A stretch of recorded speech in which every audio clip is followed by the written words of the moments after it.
정말 문종은 병약했을까? 2년밖에 이렇게 왕위에 있지 않고 죽었기 때문에 세자 시절의 기록들을 보면 문종이 별로 아픈 적이 없었어요. 그렇다면 왜 이렇게 죽게 되었는가? 태종이 죽고 조선 제5대왕 문종이 들었었죠. 이 문종 하면 따라 붙는 게 어릴 때부터 몸이 약해가지고 병약했다. 이런 얘기를 많이 들었죠. 병이 많아가지고 늘 약했다. 뭐 이런 얘기를 하는데 정말 문종은 병약했을까? 실질적으로 문종이 병약했다는 것은 문종이 왕이 된 다음에 2년밖에 이렇게 왕위에 있지 않고 죽었기 때문에 병약해서 빨리 죽었다. 이렇게 생각하는 거잖아요. 근데 문종이 죽었을 때 나이가 39세예요. 당시로서 39세면 그렇게 일찍 죽은 건 아닙니다. 뿐만 아니고 조선의 뭐 성종이라든지 이런 사람들은 37세에 죽었는데 빨리 죽었다고 안 그러죠. 그러니까 병약해가지고 빨리 죽었다 이 얘기가 과연 맞는 것일까라는 걸 한번 따져볼 필요가 있어요. 그래서 이 문종이라는 인물이 왕위에 있었던 게 2년 4개월이에요. 근데 이 2년이라는 게 굉장히 재밌는 게 조선시대에 3년상이라는 게 있죠. 3년상. 이 3년상이 지금으로 말하자면 만 2년에 해당해요. 그걸 가만히 보니까 세종이 죽고 나가지고 문종이 왕위에 올라서 상을 치르고 나가지고 4개월 뒤에 죽었다는 얘기예요. 그러니까 뭡니까? 3년상 치르고 나서 죽었다는 얘기죠. 그러니까 이것은 근본적으로 보면 상을 치르다가 너무 힘들어가지고 죽었다라고 추측해 볼 수가 있어요. 자, 이 문종이라는 사람이 그러면 정말 병약했는가는 문종에 대한 세자 시절의 기록들을 살펴보면 알 수 있는데 세자 시절의 기록들을 보면 문종이 별로 아픈 적이 없었어요. 다른 어떤 그 세자들을 살펴봐도 문종은 그 세자들에 비해 가지고 별로 아픈 적이 별로 없었어요. 그렇기 때문에 문종이 병약했다. 어렸을 때부터 병약했다라는 것은 사실 틀린 말이라는 얘기예요. 그렇다면 문종은 병약하지도 않았는데 왜 이렇게 왕위에 2년 4개월밖에 있지 않고 죽게 되었는가? 자, 문종의 사망 원인이 된 병이 뭐냐 하면은 바로 이 또 종기예요. 종기. 3대가 연속으로 태종도 종기가 걸렸고, 그다음에 세종도 종기에 걸렸고, 그다음에 문종도 종기에 걸렸죠. 3대 연속으로 종기에 걸려가지고 이 종기가 원인이 돼가지고 태종, 세종, 문종이 다 죽어요. 그만큼 이 당시에는 종기가 일반화되어 있었고 종기에 걸린 사람들이 너무나 많았어요. 오죽하면은 이게 조선시대에 치종청이라는 관청이 있었어요. 이 치종청이 뭐냐 하면 종기를 다스리는 관청이에요. 관청을 둘 정도로 조선시대에는 종기란 병이 굉장히 유행했다는 거예요. 아주 흔한 병이었고 그 종기로 인해 가지고 죽는 일도 굉장히 흔했다는 걸 알 수 있죠. 자, 조선시대에 보면 조선시대 10대 질병이 있어요. 조선시대 10대 질병.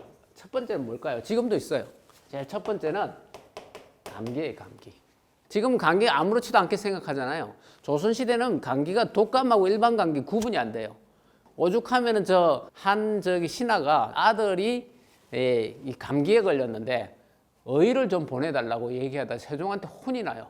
혹시 감기로 인해 가지고 죽을까 봐 되게 두려웠던 거예요. 그만큼 감기를 굉장히 두려워했다는 거예요. 그 시절에는. 그 두 번째 또 10대 질병 중 두 번째가 뭐냐면 치질이에요.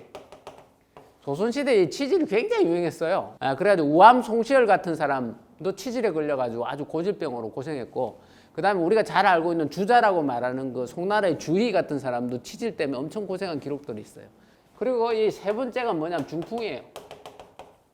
이 중풍 아까도 말했듯이 보면 세종도 중풍으로 죽고 그 다음에 태종도 중풍으로 죽었어요. 그 중풍 이전에는 또 뭡니까? 종기 다음엔 중풍 이렇게 해가지고 많이 죽었단 말이에요. 이 당시에 사망의 과정이 이런 경우가 되게 많아요. 그래서 네 번째가 바로 종기죠. 네, 이 종기 아주 심각한 병이었어요. 당시에는 이 문종이 세자 시절에 걸렸던 종기의 크기가 30cm짜리예요. 30cm면 뭡니까? 이만큼 되는 거죠. 거기를 이게 짜가지고 거기서 나온 고름이는 피고름의 양이 몇 대박 됐다 말이죠. 지금으로 말하자면 몇 리터를 빼냈다는 거예요. 그 다음에는 이 당시에 또 10대 질병 중에 많은 게 연병이라고 있어요. 예, 지금은 장티푸스죠. 이 연병이라는 게 우리가 되게 뭐 사람들이 뭐 이상한 짓 하면 연병한다 이런 얘기 하잖아요. 그 연병한다 소리를 왜 하느냐 하면은 이 장티푸스 즉 연병이 걸리면은 배가 아팠다 그랬다가 머리가 아팠다 그랬다가 설사를 했다가 기침을 했다가 뭐 오늘은 이랬다가 내일은 저랬다가 이러니까 종잡을 수가 없고 그러니까 하는 짓이 미친 짓에 가까우니까 연병하네 이런 소리를 하는 거예요. 그 다음에는 이제 또 있는 게 학질이라는 병이 있었죠. 당시에 학질이라는 게 지금 말라리아죠. 그래서 모기에 의해서 걸리는 병이죠. 그 당시에 또 전염병으로 또 유명한 게 홍역이죠. 홍역. 그렇지. 지금은 뭐 홍역 어릴 때 주사 맞고 이러면 해결되지만 그 당시는 홍역으로 전국에서 10만이 죽은 적도 있어요. 이 당시는 홍역이 번지면 이게 팬데믹인 거예요. 뭐 설이다 이렇게 했는데 홍역이 유행하거나 전염병이 유행하면은 제사를 안 지내요. 그리고 모이지도 않아요. 요즘 거리두기 하는 거 되게 비슷해요. 그리고 심지어는 양반들은 이 홍역이나 이러는 것들을 대비해서 아예 자기가 도망갈 곳을 마련해 가지고 산속에다가 정자를 지어놓고 그리 도망가요. 이 홍역이나 전염병이 유행하면 마을 전체가 아예 폐쇄되는 것도 있었어요. 그래서 아예 마을을 다 비워버리고 산으로 다 도망가는 뭐 이런 현상이 있었는데 그 대표적인 게 홍역이에요. 그 다음에 뭐냐면 홍역과 함께 천연두도 굉장히 대표적인 이런 질병이죠. 그래서 이 천연두 같은 경우도 뭐 홍역 못지않게 심하죠. 아주 전염병은 천연두가 돌면은 이게 궁궐까지도 들어오고 이런단 말이죠. 그리고 또 심했던 게 요즘 한센병이라고 그래요. 나병. 뭐 이것도 굉장히 심한 10대 질병 안에 들어가는데 그러니까 이 종기라는 게 굉장히 그 당시에는 대단한 병이에요. 요즘 종기 나면 안에 고약 하나 붙이면 낫고 그냥 약 먹으면 끝나고 이러지만은 이 당시에는 그게 아니라는 거예요.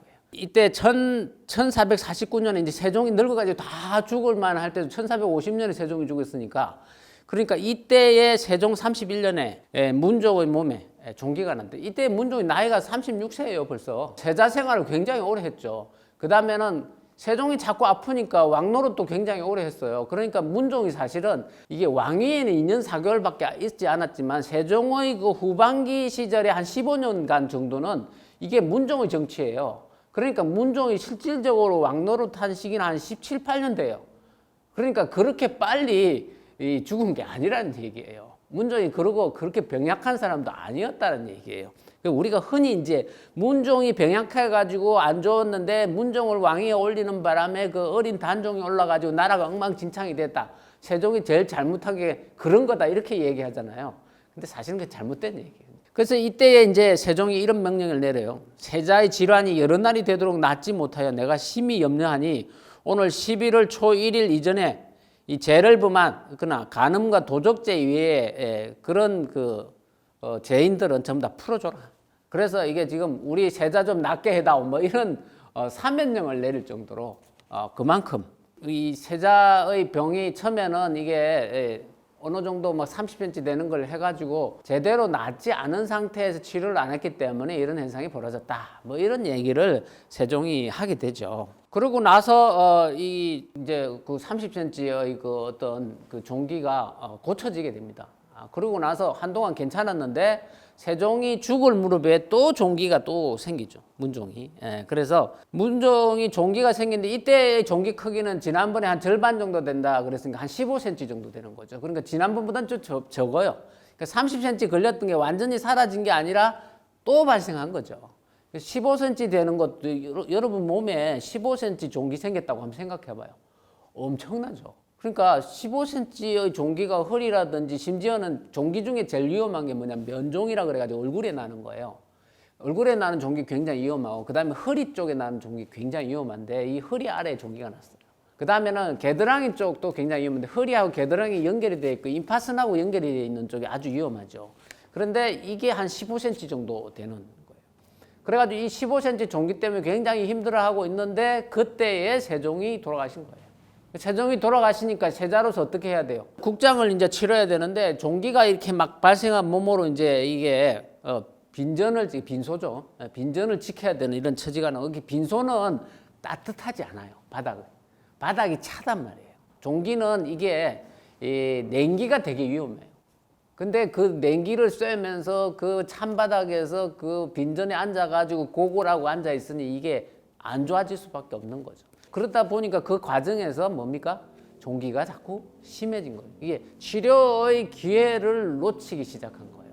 이런 과정이 종기가 있는 상태에서 2년 정도를 계속 그런 행동을 한 거예요. 여러분 이게 종기가 15cm짜리가 고름이 펄펄 나는데 이게 한 2년간 계속 있다 그러면 맨날 고름 짜고 그 다음에는 이게 빈전 지키느라고 제대로 못 먹고 그 다음에 이게 지금 자기가 현재 이 장례를 치는 상주 몸에는 고기도 못 먹게 해요.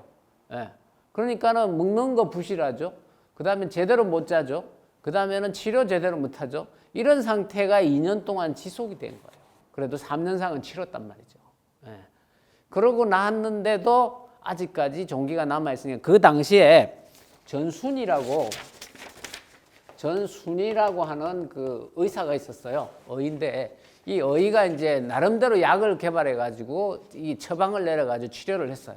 그래서 신하들이 가가지고 저 전순이한테 가서 이제 어떻게 됐냐, 응? 우리 전하께서 좀 나았냐 이러니까는 뭐라 그러냐면 3, 4일만 기다리면 곧 병환이 완전히 나을 것입니다. 이렇게 얘기한 거예요. 다시 한번 확인하고 또 하고 했는데 전순이가 똑같은 말만 해요. 3, 4일만 지나면 완치될 거다 이랬는데 죽어버렸어요. 의사가 제대로 진단을 못한 거죠. 이 사람 나중에 유배돼요. 정말 건강했던 사람이에요. 3년상 하면서 이 종기를 제대로 돌보지 못해가지고 오직 그 이후로 매일같이 고름을 이게 지금 몇 컵씩 빼냈으니 그게 얼마나 힘들었겠어요. 그걸로 인해 가지고 죽은 것이지 이 문종이 원래부터 병약해서 죽은 것이 아니다. 이게 진실이에요. 우리가 일반적으로 알고 있는 거와 좀 다르다라는 것이죠.